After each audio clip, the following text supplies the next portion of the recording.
오늘 함께 은혜 나눌 하나님 말씀 고린도전서 12장 7절부터 12절까지 말씀입니다. 우리 같이 봉독하시겠습니다. 각 사람에게 성령의 나타남을 주심은 유익하게 하려 하심이라. 어떤 이에게는 성령으로 말미암아 지혜의 말씀을, 어떤 이에게는 같은 성령을 따라 지식의 말씀을, 다른 이에게는 같은 성령으로 믿음을, 어떤 이에게는 한 성령으로 병 고치는 은사를, 어떤 이에게는 능력 행함을, 어떤 이에게는 예언함을, 어떤 이에게는 영들 분별함을, 다른 이에게는 각종 방언 말함을, 어떤 이에게는 방언들 통역함을 주시나니, 이 모든 일은 같은 한 성령이 행하사 그 뜻대로 각 사람에게 나눠 주시느니라. 몸은 하나인데 많은 지체가 있고 몸의 지체가 많으나 한 몸인가 같이 그리스도도 그러하니라. 아멘. 오늘 저는 이 말씀 가지고 성령의 은사와 부활의 능력이라는 주제로 함께 하나님의 은혜를 나누도록 하겠습니다. 성령이 임하시면 우리가 능력을 받고 능력받아서 그리스도의 증인되고 결국 이것이 이제 그 성령의 열매로 이어져 가야 되는데요.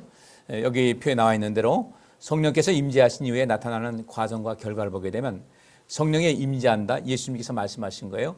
예수님께서 부활하신 다음에 승천하실 때 그때 이제 마지막 말씀을 하신 겁니다. 이 성령이 임하시면 너희가 능력을 받을 것이다. 그래서 예루살렘과 온 유대와 사마리아와 땅끝까지로 내 증인 될 것이다라고 말씀하시면서 그렇게 소중한 일을 감당할 수 있도록 우리에게 성령의 은사를 허락해 준다고 말씀하셨습니다. 이 은사라는 것은 하나의 과정이죠. 우리가 하나님의 그 백성으로서 인생을 살아가는 그런 모든 과정이 이 성령의 은사로 나타납니다. 오늘 본문에 있는 그런 말씀인데 이 모든 은사를 우리가 제대로 감당하게 되면은 이 속에서 감당하면서 우리의 인격이 자라고 믿음이 자라게 되고 또 성령께서 늘 도우시는 가운데 우리 삶 전체가 예수 그리스도의 형상을 닮아가면서 인생을 살아갈 수가 있게 됩니다. 예수 그리스도의 형상을 담다 보니까 자연스럽게 그 성령의 열매 모든 것은 예수님의 성품의 그 한 부분인데 우리가 성령의 열매를 맺으면서 이 땅에서도 많은 사람들에게 또 하나님께 사랑받고 존중받고 육받고 또 하늘에서 상급을 받을 수 있는 이런 삶으로 이어지게 되는 것이죠. 이 성령의 열매가 계속해서 자라면서 더욱더 이 성령의 임재는 강하게 역사하게 됩니다. 이 모든 것이 어느 것 하나도 차단이 되게 되면은 이 성령의 열매가 맺힐 수가 없고 성령의 열매가 맺히지 못하다 보니까 더 이상의 어떤 성령의 임재, 더 어떤 능력 이런 것이 차단될 수밖에 없어요. 그래서 이런 선순환, 이 성령께서 이 세상에 임하신 것은 하나님께서 우리에게 선물로 주신 거잖아요. 예수님께서 떠나시면서 승천하시면서 내가 세상 끝날까지 너희와 항상 함께 있을 것이다라는 그 말씀하셨고 그 항상 함께 하신다는 그 모든 것이 성령의 임재로 나타났습니다. 그래서 오순절 성령의 역사를 통해서 성령의 임재가 나게 됐고 그러면서 그 성령 받은 사람은 능력을 받게 됐고 그 능력 받는 것이 은사로 나타나게 된 겁니다. 다양한 은사, 오늘 본문에 있는 말씀입니다. 근데 이 은사를 너무나 많은 사람들이 나 은사 받았다, 나 방언 받았다, 예언 받았다 뭐 이런 얘기를 하는데 그 모든 은사를 제대로 활용할 때에 그때 내가 살고 나로 말미암아 누군가 사는 역사가 있게 되고 하나님의 뜻을 이루는 것이게 되거든요. 그러니까 우리가 믿음에는 행위가 뒤따라야 된다라고 말씀하고 있는데 이 믿음의 행위가 뒤따라야만 우리 믿음이, 우리 인격이, 우리 삶이 달라지게 돼 있어요. 행함이 뒤따라지 않게 되면 우리는 절대로 변할 수가 없습니다. 이 성령의 은사를 받은 다음에는 그 은사, 우리에게 일하라고 하나님께서 원하시는 삶을 살라고 이 은사, 능력을 주신 거예요. 또 여러 가지 수단을 주신 것인데 이것을 잘 활용하다 보면 나를 통해서 많은 사람들이 유익을 얻게 됩니다. 그러면 예수님께서 부활하신 그런 모든 뜻은 무엇일까? 우리 삶 자체를 육신을 입고 사는 우리 모두에게 매일매일 삶 속에서 그 부활의 능력을 체험하고 살 수 있도록 자, 우리가 인생을 살면서 이 부활의 능력을 갖고 있으면은 하나님께서 우리 모든 것을 이겨나갈 수 있도록 때때로 우리에게 힘을 주시고 능력 주시고 은혜를 베푸시고 도우심의 손길을 베풀어 주시는데 이 모든 것이 다 부활이라는 그런 개념이 있다는 겁니다. 그리고 결국 우리는 마지막에 부활할 것이거든요. 생로병사의 과정 거친다 할지라도 결국 마지막에 우리가 얻을 수 있는 것은 영원한 생명을 갖고 영원한 그 하나님 나라에서 기쁨을 누리고 사는 그 부활이라는 것이 우리에게 보장되어 있다는 것입니다. 그러면 이런 이 부활의 능력을 세상 떠난 다음에야 얻을 것이 아니라 이 땅에 살면서도 그 부활의 능력을 맛보고 살자는 거예요. 우리 안에 이미 하나님 나라가 임했으니까 하나님의 통치하심과 하나님의 돌보심과 살펴시는 그런 모든 것이 이미 우리에게 지금 가득 임하고 있지 않습니까? 예수님께서 말씀하셨잖아요. 내가 세상 끝날까지 너희와 항상 함께 있을 것이다. 그것을 요한계시록에서는 기록을 하고 있지 않습니까? 세상 끝날까지 나는 절대 너희를 버리지 않는다. 그러면 그 약속이 지금도 우리에게 임하고 있다는 거예요. 여러분의 삶 속에 우리 예수님께서 세상 끝날까지 너희와 항상 함께 있을 것이라고 했으니까 우리는 하나님께서 나와 항상 함께 하시는, 예수님께서 나와 항상 함께 하신다는 그 약속은, 그분은 약속 어기는 분이 아니에요. 그럼 우리가 보장된 것을 우리가 누려야 되지 않겠습니까? 더 나아가서 내가 너희 있을 곳을 예비하러 가니까 나 떠난다고 슬퍼하거나 마음에 근심하지 말고 두려워하지도 말아라. 너희 있을 곳을 예비하러 간다. 그러면 이 땅에서 아무리 좋은 그런 세상이라 할지라도, 아무리 좋은 집이라 할지라도 천국에서 우리 주님께서 우리 위해서 준비한 그 모든 것과 비교가 되겠습니까? 그러니까 이것은 이러한 그 삶의 희망과 능력과 즐거움과 기쁨을 가지고 인생을 살아갈 수 있으려면 예수님께서 죽은 자 가운데서 살아나신 그 부활의 능력, 예수님께서 십자가에 못 박혀 죽으셨습니다. 제자들은 낙심했습니다. 이제 모두가 끝났다. 우리는 어떻게 해야 되지? 무엇을 하고 살아야 되지? 머리가 하얘진 가운데서 아무것도 할 수 없었는데 그때 예수님께서 부활하셔서 그들 앞에 나타나셨어요. 도대체 믿을 수도 없고 안 믿을 수도 없고. 그런데 예수님께서 부활하신 다음에 저 같으면 그렇게 할 것 같아요. 내가 3일 만에 부활한다고 했잖아. 못 믿었지? 나 이게 살아났다. 아마 온 거리를 활보하면서 다니면서 나 부활했다고 하실 것 같은데, 나 같으면 그렇게 할 것 같은데 예수님께서는 그렇게 하지 않으셨어요. 아주 소수의 사람들만, 좀 그야말로 믿음의 진국들에게만 주님께서 나타나셔서 예수님의 부활을 말씀해 주셨습니다. 전 그래서 왜 그랬을까? 왜 그러셨을까? 좀 나타나셔서 나를 믿어라. 나 죽었다가 다시 살아났으니 날 믿으면 너희들도 그렇게 된다. 영원한 천국을 믿어라.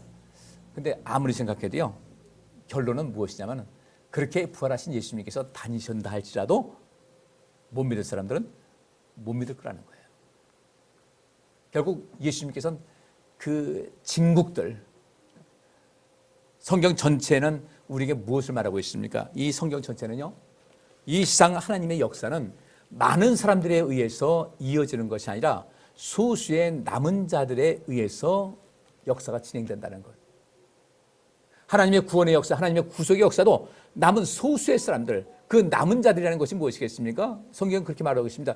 그루터기 있습니다. 저희 아파트 사는데도 요새 봄 된다고 나무 가지를 너무 쳐버렸어요.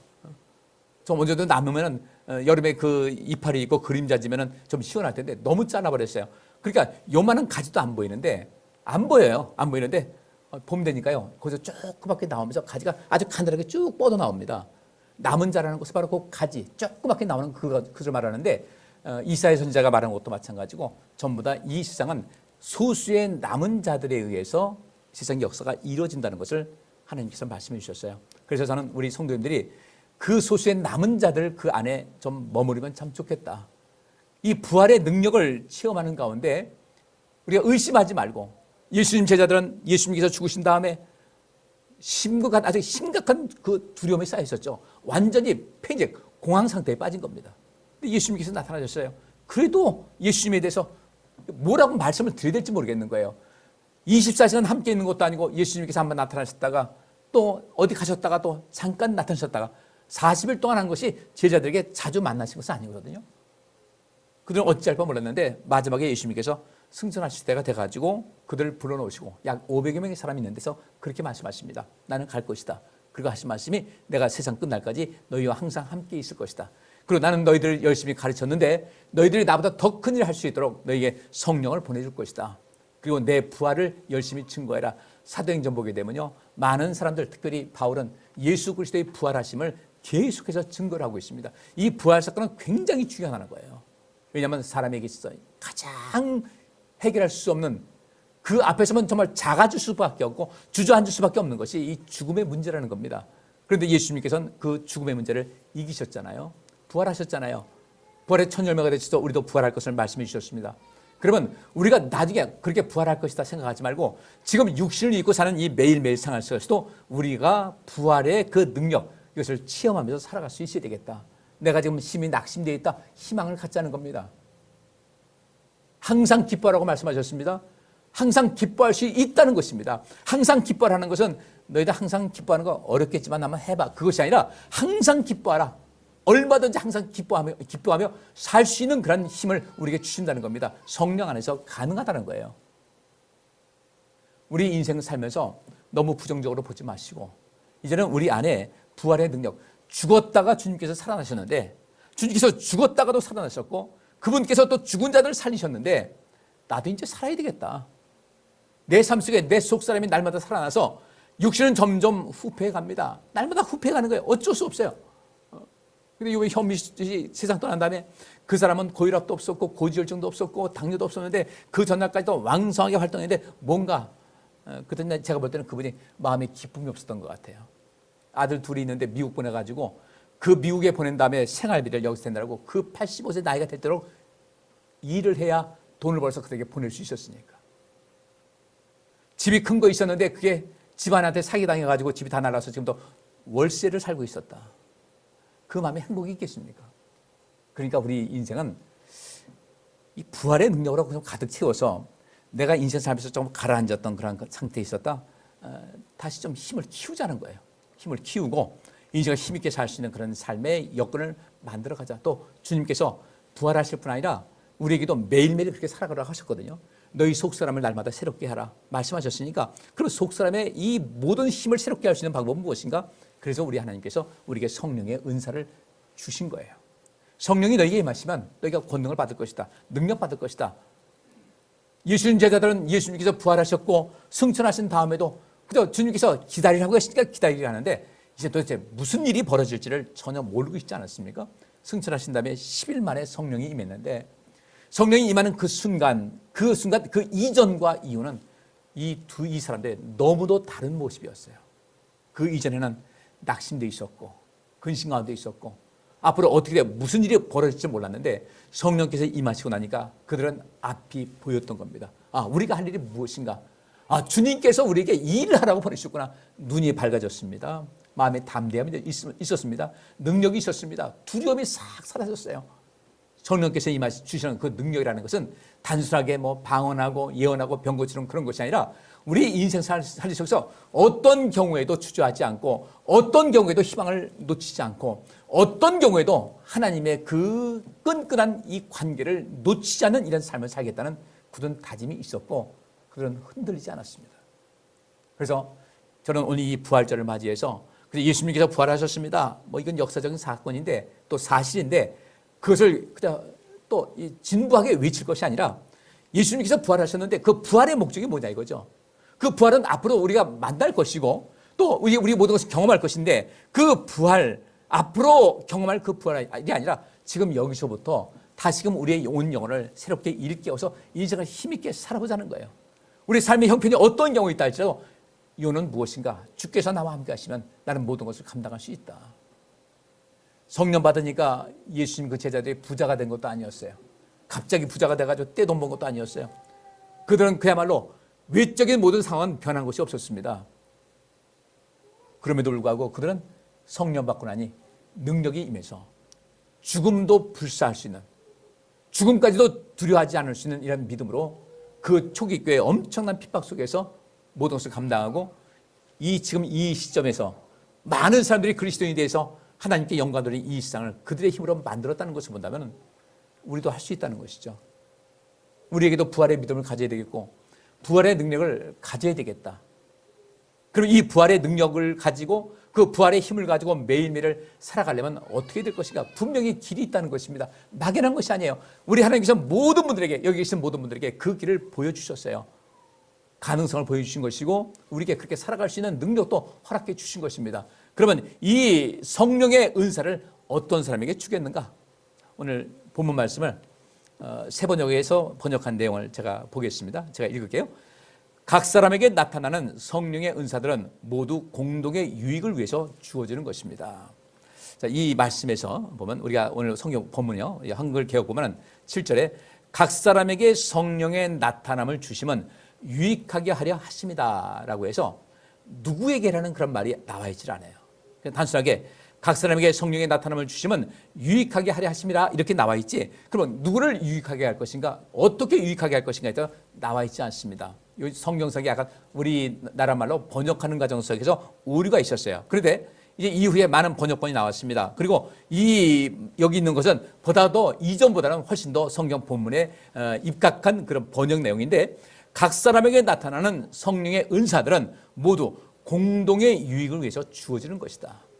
그러면 우리 성도님 삶에 그 부활의 그 역사가 예수 그리스도께서 부활하셨고 또 그 속에서 우리가 그 부활의 그 믿음을 가지고 성령 받은 다음에 부활의 큰 믿음을 가지고 모든 것을 이겨나갔던 초기 교회 많은 예수님의 제자들과 많은 사람들은 어떻게 살았길래 그 부활의 능력을 매일매일 체험하면서 그렇게 엄청난 핍박이 있었고 죽음의 위협이 있음에도 불구하고 굴하지 아니하고 하나님의 뜻을 이루고 살할 수 있었을까? 그 능력이 어디서 왔을까 봤더니 성령의 은사들은 모두 공동의 유익을 위해서 주어지는 것이라는 이 말씀대로 살았기 때문에 그렇습니다. 왜 우리나라가 이렇게 은사운동도 많이 하고 성령운동도 많이 했는데 한국교회가 성장하지 못하고 이렇게 여러 가지 어려운 가운데 있는가? 바로 이 속에서 공동의 유익을 위해서 주어지는 이 말을 빼다 보니까 전부 다 성령이 임하시면 내가 복된다, 내게 유익이 된다, 전부 다 자기 중심적으로 해석하다 보니까 진정으로 성령께서 임하셔서 은사를 주셨을 때 공동의 유익을 위해서 인생을 살아가야 텐데 공동의 유익을 위한 삶을 살지 못하고 자기 중심적으로 모든 것을 빠져나왔다는 것입니다. 굉장히 심각한 것이죠. 예수님께서 한 부자 청년이 와서 묻습니다. 선생님, 선한 선생님, 어떻게 해야 내가 영생을 얻겠습니까? 무엇을 해야 영생 얻겠습니까? 했더니 예수님께서 율법을 지켜라 그랬어요. 이 사람이 저 다 지켰습니다. 그랬더니 예수님께서 말씀하시기를 한 가지 부족한 것이 있다. 내가 가진 것 많이 있지 않냐. 그 중에서 내가 삶 속에서 이 정도 내가 잉여 부분으로서 누군가에게 베풀 수 있는 것이다 할 때는 그것을 가지고 가난한 사람에게 나눠줘서 그들을 유익하게 하라는 것이었어요. 그 재물을 가지고 공동의 유익을 위해서 사용하다 보면 하늘에서 큰 상급이 있을 것이라고 말씀하셨는데 이 사람은 그 말씀을 이해를 못했어요. 그 말씀 받아들일 수가 없었어요. 그래서 쓸쓸히 뒤돌아서서 근심하며 떠났다고 그랬습니다. 이때 예수님께서 그 사람을 뒷모습을 보면서 제자들이 이렇게 말씀하셨어요. 부자가 천국 가는 것이 낙타가 바늘구멍으로 빠져나가는 것보다 더 힘들다.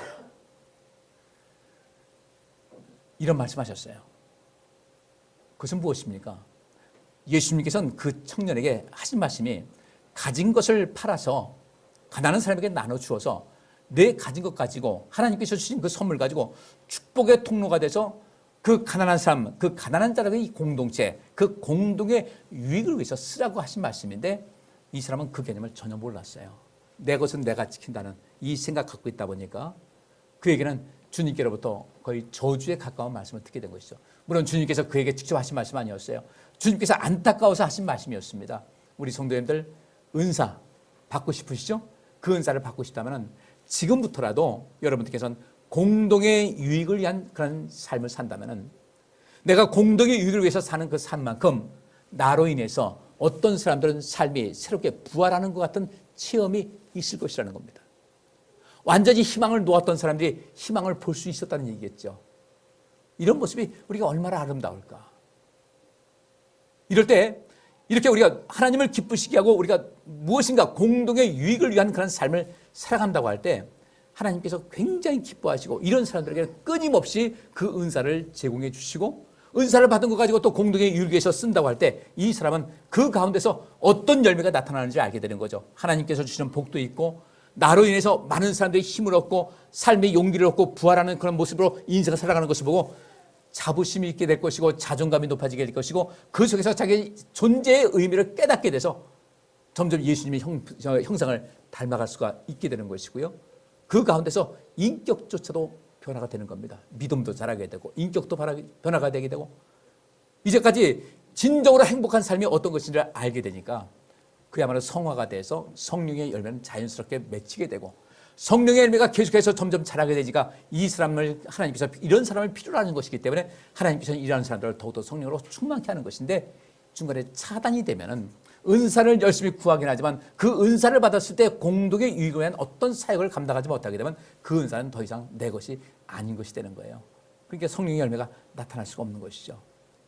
성령의 열매가 없다 보니까 나는 앞으로 완전한 부활을 위한 그런 모습에서 이 부활의 산 체험을 내가 하나님께서 허락하신 이 땅에서 살아가는 동안 매일매일 어떤 부활의 체험을 할 수가 있어야 될 텐데요. 이것을 감당하지 못한다는 겁니다. 바라기는 우리 성도님들 매일매일 여러분의 심령이 여러분 영혼이 새롭게 부활하는 놀라운 체험이 있으시기를 주의 이름으로 축복합니다. 그것이 우리에게 너무 중요한 거예요. 그러면 인생 살 때 그렇습니다. 어려움이 있다 할지라도 그 어려움은 넉넉히 감당할 수가 있게 되는 것이에요. 하늘에 대한 소망이 넘치게 되는 것이죠.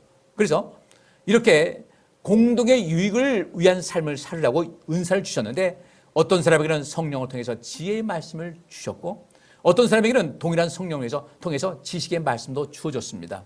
또 어떤 사람에게는 성령에 의해 믿음의 은사가 주어졌고 어떤 사람에게는 병 고치는 은사가 주어졌습니다.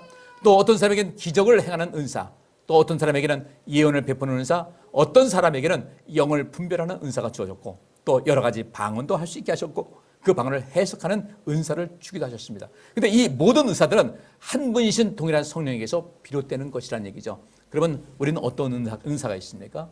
그리고 이 모든 은사를 주신 것은 여기 뒤에 말씀이 있습니다. 몸은 하나이지만 여러 지체로 다 이루어지듯이 여러 지체로 이루어져 있지만 한 몸을 이루듯이 그리스도의 몸도 이와 마찬가지입니다.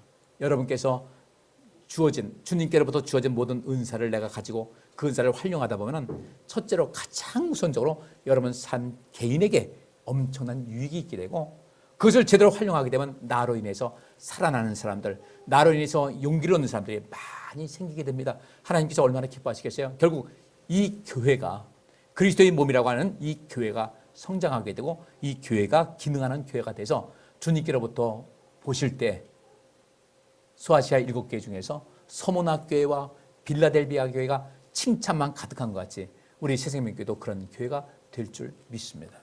그렇게 나가셔야 돼요. 그래서 오늘이라는 날도 우리는 끊임없이 이 부활의 산 체험을 얻을 수가 있어야 돼요.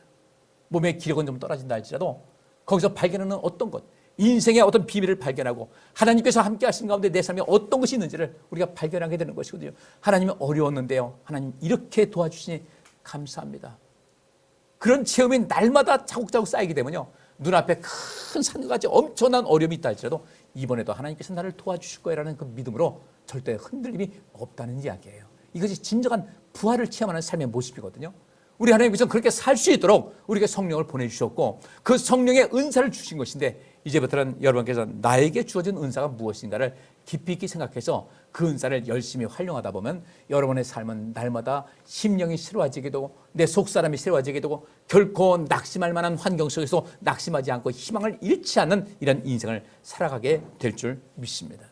성경에 여러 가지 이제 그 비유가 나오겠는데 로마서 12장 4절부터 8절까지 한 몸에 많은 지체가 있으나 그 지체들이 다 같은 일을 하는 것이 아닙니다.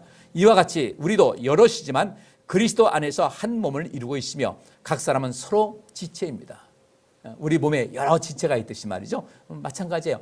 각 사람은 서로 지체라는 겁니다. 우리는 각각 동떨어진 어떤 독립적인 인격체지만 우리는 하나가 돼서 하나님께 영광 돌리는 그런 그리스도의 아름다운 그 공동의 연합을 이룰 수가 있어야 되는데 6절 말씀 보니까 하나님께서 우리에게 주신 은혜를 따라 우리는 저마다 다른 신령한 선물을 가지고 있습니다. 은사를 가지고 있다는 거예요. 가령 그것이 예언이면 믿음의 정도에 맞게 예언할 것이요 섬기는 일이면 섬기는 일에 힘써야 합니다. 또 가르치는 사람이면 가르치는 일에 권면하는 사람이면 권면하는 일에 힘쓸 것이요 나누어 주는 사람은 순수한 마음으로 지도하는 사람은 열성으로 자선을 베푸는 사람은 기쁜 마음으로 해야 합니다. 근데 여기서요, 이 7절 말씀에 7절부터 여기 예언이면 믿음의 정도에 맞게부터 해서 7절과 8절 말씀 보면 공통점이 있어요. 가만히 보세요. 여기서 어떻게 하라는가? 그 은사를 말하고 합니다. 은사를 행할 때 어떻게 해야 된다? 어떻게 하라고 그래요? 공통적인 것은 힘쓰는 겁니다. 힘쓴다는 것은 그냥 힘만 줘가지고 몸만 열심히 하는 그런 것이 아니라 그 힘쓴다는 것을 그저 주목해서 보고 그래서 어떻게 하면 유익하게 할 것인가 공동의 유익을 위한 것이라고 했으니까 어떻게 하면 누구에게 유익하게 할 것인가에 대해서 관심을 갖고 신경 쓰면서 도움을 주라는 것입니다. 자, 그것이 예언이면 믿음의 정도에 맞게 예언할 것이요. 어떤 사람들은 처음에 예언에서 받았다 할 때 나중에는요 선을 넘어버려요. 하나님께서 하신 말씀도 아닌데 막 외쳐요. 너무 지나친 자신감입니다. 그래서 예언하는 사람들은 자신의 믿음의 정도에 맞게 절제하면서 예언할 수가 있어야 되겠다. 이것도 힘쓰는 거예요. 굉장히 조심하는 겁니다. 또 섬기는 일이면 섬기는 일에 힘써야 된다. 어떻게 섬겨야 될 것인가 생각해야 되고요. 한번 정했으면, 방법을 정했으면 그 일에 몰입할 수 있어야 되겠다. 힘써야 된다. 또 가르치는 사람이면 가르치는 일에 힘쓸 것이고, 권면하는 사람이면 권면하는 일에 힘을 써야 된다. 그러면 이 권면하는 일에 좀 은사가 있다고 할 때는 어떻게 해야 되겠어요?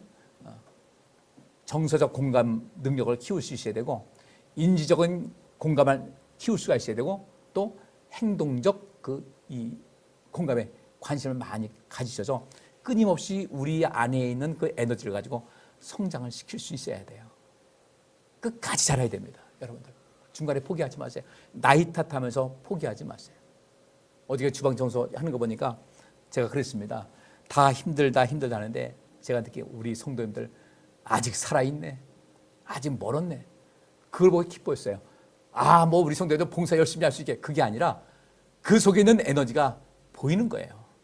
몸은 힘들죠, 당연히요. 힘 안 들겠어요? 그래서 제가 우리 장로님께서 어제 오셔가지고 나 도울 일 없습니까 하는데, 우리 장로님도 연세가 있으시니까요, 제가 이것 해주세요 저것 해주세요 할 수가 없잖아요. 연세에 맡기고. 근데 장로님께서 오셔가지고 살피시니까 얼마나 더 큰 힘이 되는지, 우리 남자 성도님들도 일에 좀 관심 많이 갖고 동참해주시면 참 좋겠어요. 그 즐거움이 있어요. 그래서 가서 식당 가서 식사를 하는데도 그저 재미있게 식사를 하고 이제 마스크 다 벗고 식사를 하시는데 얼마나 알콩달콩 재미있는지. 전 제 끄트머리 앉아가지고 잠깐 바라보면서 그 모습이 너무 좋고, 그래 바로 우리가 이런 모습이었는데, 함께 모여서 서로 교제하고 삶의 이야기를 나누고 용기를 얻고 서로 위로하고 하는 이 모습이 있었는데, 이제 이것이 이제 좀 완전하게는 아니어도 시작이 되는구나 생각하니까 얼마나 기쁜지 모르겠어요. 그래서 우리가 함께 도움을 주면서 우리가 하는 걸 어떻게 하면 좋을 것인가 신경 쓰고 관심 가져주고 기도하는 것도 힘쓰는 거예요. 힘쓴다고 해서 온 몸을 들여가지고 이 완력만 가지고 하는 것이 아니라 그 뒤에서 기도로 돕는 것도 그렇고, 또 어떤 분들은 모든 상황이 여의치 않아서 봉사 이 조에 편성이 안 된다. 그러면 안 되면 그건 일단 빼주고, 그 다음에 그분이 오셨는데 내가 할 수 있다. 그때 봉사 같이 도와주면 되는 거고, 우리 이렇게 해서 함께 살아나가는 거예요. 이게 아름다운 모습이거든요. 그래서 연약한 자는 연약한 대로 돌봐주고, 내가 좀 할 수 있으면 더 많이 하고, 이런 데서 아름다운 모습을 가지게 되면 되는데, 누군 더 했다 누군 덜 했다 하면 이건 교회 모습이 아닌 거예요.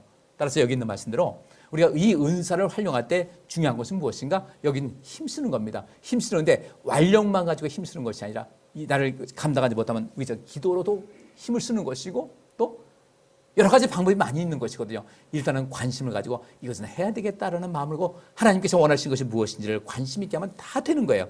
그래서 여기 나눠주는 사람은 순수한 마음으로, 이것도 힘쓰는 겁니다. 순수한 마음으로 나눠줘야지, 나눠주면서 그 나눠주는 것이 내 것이냐 하면 안 된다는 겁니다.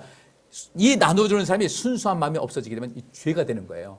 순수한 마음으로 지도하는 사람은 열성으로, 자선을 베푸는 사람은 어떻게 해요? 기쁜 마음으로. 이것이 기쁜 마음으로 자선하는 것이 이게 힘쓰는 거예요. 그 방향 아시겠죠? 이렇게 우리가 인생을 살다 보면 우리 삶 속에 나도 모르게 내 안에서 굉장히 뿌듯한 어떤 모습이 생겨나게 됩니다. 어디로부터 오는 것인지 모르는데 내 안에서 그 평화가 솟아오르게 되고, 기쁨이 있게 되고, 자신감이 넘치게 되고, 자존감이 넘치는 그런 모습이 되는 겁니다. 우리 성도님도 그렇게 성령의 은사를 받아서 그 은사를 감춰두지 말고 그 은사를 힘있게 발휘하셔서 누구에게든지 유익을 주는 그런 삶을 살아갈 수 있기를 주의 이름으로 축복합니다. 그럼 멋있는 거예요. 정말 멋있는 거예요. 그럼 우리가 우리 자신을 날마다 키워야 되겠다. 내 안에 있는 재능도 숨기지 말고 키워야 되겠다. 그리고 이것을 누구한테 전수할 수 있으면 전수해야 되겠다. 내가 활용해야 되겠다. 이러다 보면 좋은 일이 있게 돼서 이제까지 맛보지 못했던 인생의 즐거움과 활력, 그 부활에 관한 그 큰 능력이 우리에게 넘치게 될 줄 믿습니다. 자, 느헤미야 9장 18절부터 21절 보니까요. 더욱이 우리 조상은 금부치를 녹여서 송아지 상을 만들고는 우리를 이집트에서 이끌어내신 우리의 하나님이다 하고 외치고 주님을 크게 모독하였습니다.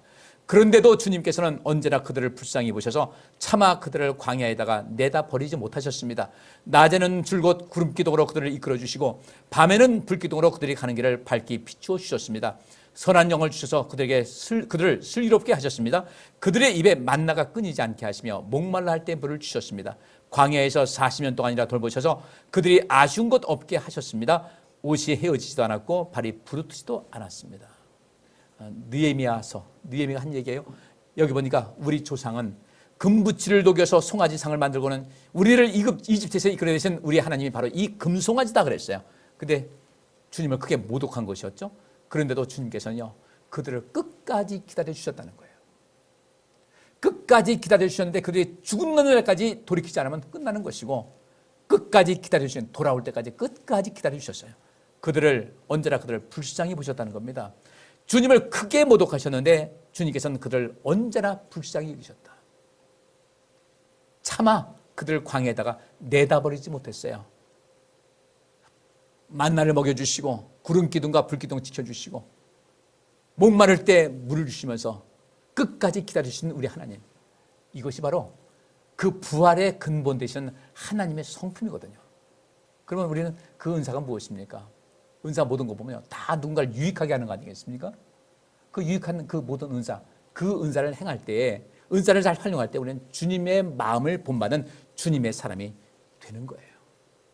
우리도 주님께서는 왜 이들을, 주님을 크게 모독했는데 주님께서는 왜 그들을 참아 버리지 못하셨을까? 그들을 살리기 위해서요.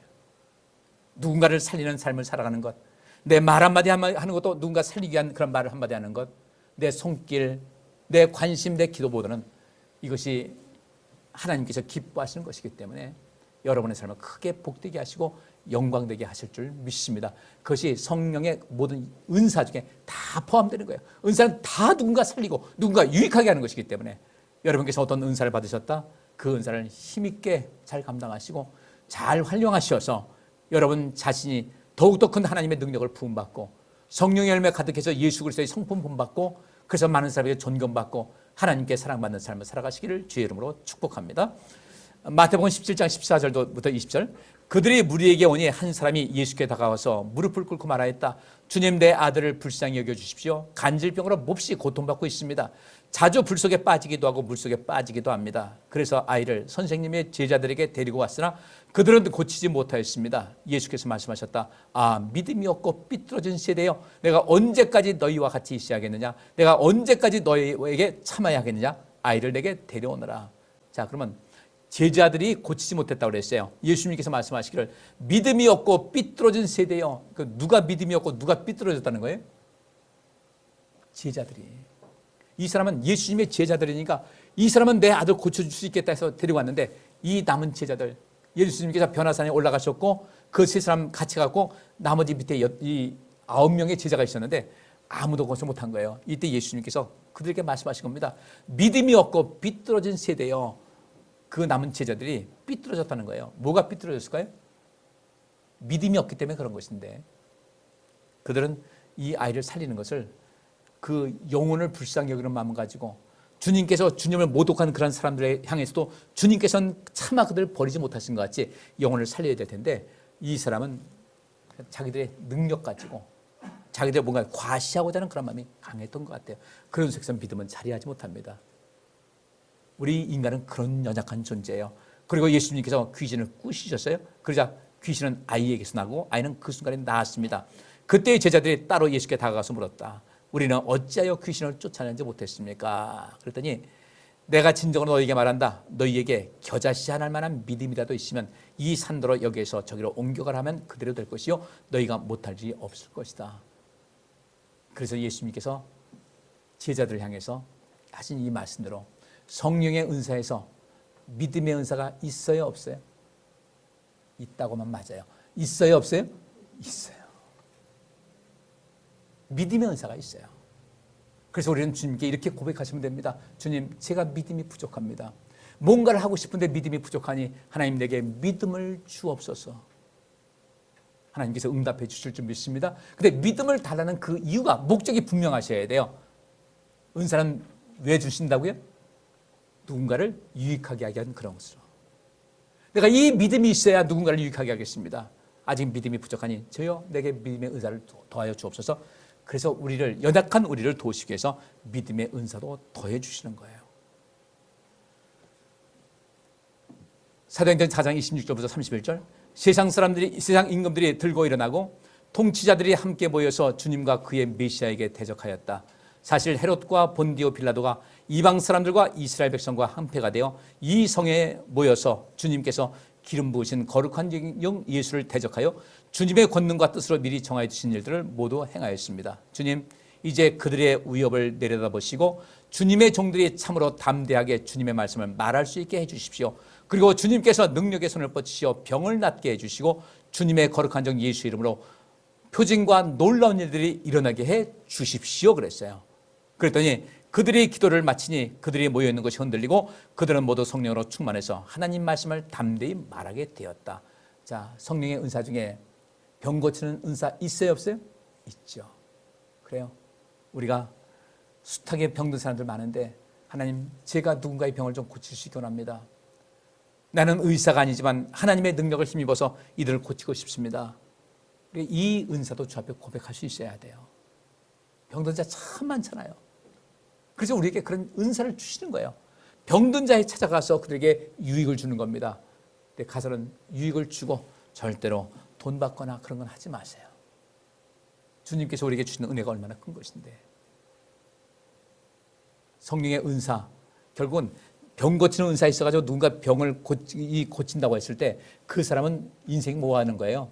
부활하는 거잖아요. 나도 부활 체험을 하지만 우리가 누군가로 하여금 부활 체험할 수 있도록 우리가 은사 받아서 은사를 열심히 활용하자는 겁니다. 나 이런 은사 있다고 자랑하라고 주신 것 아니에요. 은사는 우리에게 신분 세탁하라고 주신 것이 아니에요. 누군가를 유익하게 하라고 우리에게 은사를 주신 것인데, 방언하는 것도 유익이 돼야 되고 예언하는 것도 유익이 돼야 되고 영불변하는 것도 유익이 되게끔 하는 것이, 이것이 중요한 겁니다. 누군가에게 공동의 유익을 주는 목적으로서 모든 것을 해야 되는데, 요즘은 이 은사 받은 것 가지고 신분 세탁하는 사람들이 얼마나 많은지 몰라요. 나 이런 사람이야, 나 이런 것 봤어, 들었어, 난 이런 능력이 있어. 아무짝에 소용없는 거예요.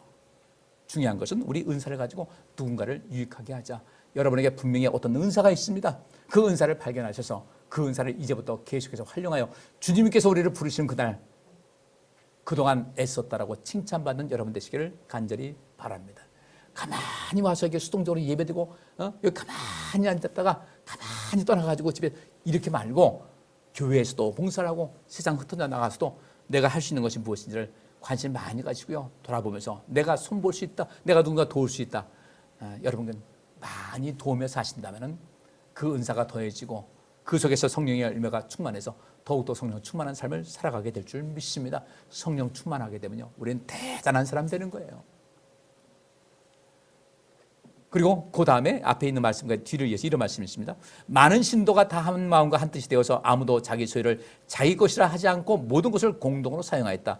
사도들은 큰 능력으로 주 예수의 부활을 증거하였고 사람들은 모두 큰 은혜를 받았다. 그들 가운데는 가난한 사람이 한 사람도 없었다. 초대교회의 모습이에요. 가난한 사람이 한 사람도 없었어요. 어떻게 하세요? 그 은혜 받은 사람들이, 은사 받은 사람들이 자기의 은사를 마음껏 활용하다 보니까 연약하고 힘든 사람들, 가난한 사람들에게 뭔가 공급이 되는 겁니다. 초기 교회는 그렇게 서로가 서로에게 유익을 주는 그런 삶을 살아왔다는 것이죠. 그러다 보니까 그들의 삶은 어떻게 해요? 예수 그리스도께서 부활하신 그 부활의 능력도 믿지만은 그들 삶 속에서 함께 공동으로 매일매일 그 부활의 산 체험이 있다 보니까 낙심, 근심 일 없는 거예요. 낙심이 있어도 희망의 힘이 더 크죠. 그죠? 근심이 있어도 역시 마찬가지로 모든 것을 이길 수 있다는 믿음이 크니까 모든 것을 이겨나갈 수가 있게 되는 것입니다. 마지막입니다. 고린도전서 14장 26절. 나의 형제들이여, 이제 내 이야기를 종합해 봅시다. 여러분이 함께 모일 때 어떤 사람은 찬미하고 어떤 사람은 가르칩니다. 어떤 사람은 하나님께 받은 특별한 지식을 말하고 어떤 사람은 방언을 하고 또 어떤 사람은 그 방언을 해석합니다. 중요한 겁니다. 그러나 이 모든 것은 교회 전체의 유익을 가져와야 하고 주님 안에서 성장하는 데 유익해야만 합니다. 교회 전체에 유익을 주는 거죠. 은사는 공동의 유익을 위해서 우리가 준 것이라고 했으니까 이 모든 은사는 교회 전체의 유익을 가져와야 하고 주님 안에서 성장하는 데 유익해야 된다. 성도님들, 성령 충만함을 늘 구하시고 성령 충만 받기 위해서 하나님 앞에 열심히 주님을 섬기시고 주님 앞에 온전하게 주께서 원하시는 그 길을 지금부터라도 열심히 내가 할 수 있는 그 일을 할 수 있다면 여러분들은 성령 충만함의 역사가 임하게 되고 은사도 임하게 돼서 그 은사로 큰 일을 감당하여 이 땅에서도 주님의 나라에서도 영광된 삶이 보장될 줄 믿습니다. 그렇게 될 수 있기를 주의 이름으로 축복합니다. 자, 오늘 성찬식 합니다. 성찬식 할 때 주님의 몸과 주님의 피를 상징하는 이 빵과 또 포도주를 먹고 마실 때 주님의 능력이 내게 임하게 하시고 성령으로 충만케 하여 주옵소서. 오늘 성령 이 성찬식의 주제입니다. 기도하시면서 성찬식 속에서 주의 놀라운 은혜가 임할 수 있기를 간절히 바랍니다. 기도합니다.